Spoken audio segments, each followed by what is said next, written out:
dalle praterie del selvaggio West fino ai prati di Castello. Nel 1890 giunse a Roma con il suo spettacolo itinerante una vera leggenda americana, Buffalo Bill. William Frederick Cody, questo è il suo vero nome, ex soldato del settimo Cavalleggeri nella guerra di secessione americana, già guida per l'esercito e la Pacific Railway ed ex cacciatore di bisonti, da cui il soprannome, era ormai l'impresario di uno spettacolo con il quale girava il mondo intero, il Buffalo Bill Wild West Show.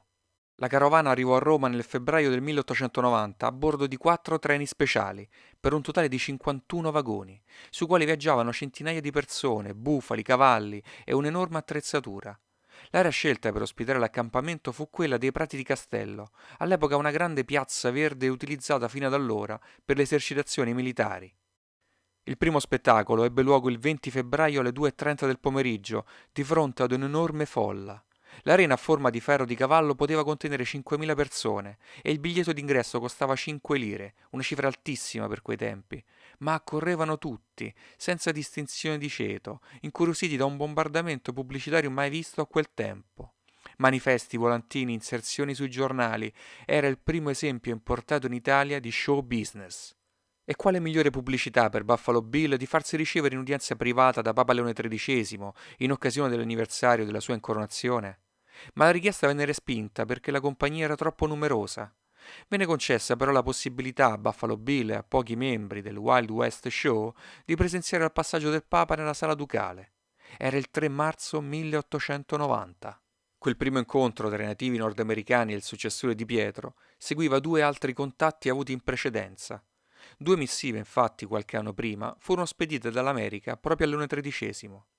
In una di queste, scritta il 13 marzo 1885, il capo di una tribù di indiani del Nord America chiese al Papa la canonizzazione di Caterina Tekakwitha, indiana anch'essa, affinché diventasse la loro protettrice. Una richiesta che per essere esaudita però ha dovuto aspettare fino ai giorni nostri.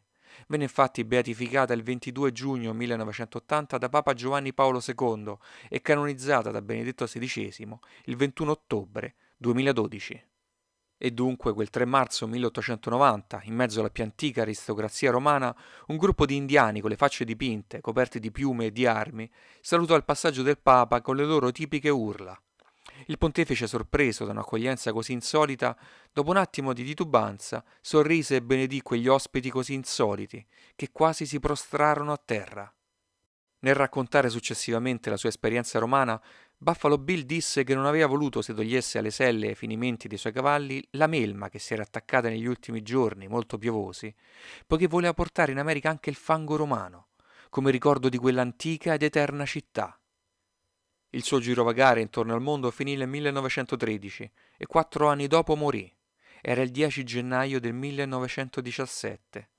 Nel pomeriggio del giorno precedente, padre Christopher Walsh della Cattedrale dell'Immacolata Concezione di Denver, città dove Francesca Cabrini aveva fondato Orfanotrofi, lo battezzò. Una conversione tardiva, forse maturata frequentando i suoi compagni indiani, in buona parte cattolici, o chissà, nato durante il soggiorno romano, quando il suo sguardo da cowboy incrociò quello del Papa.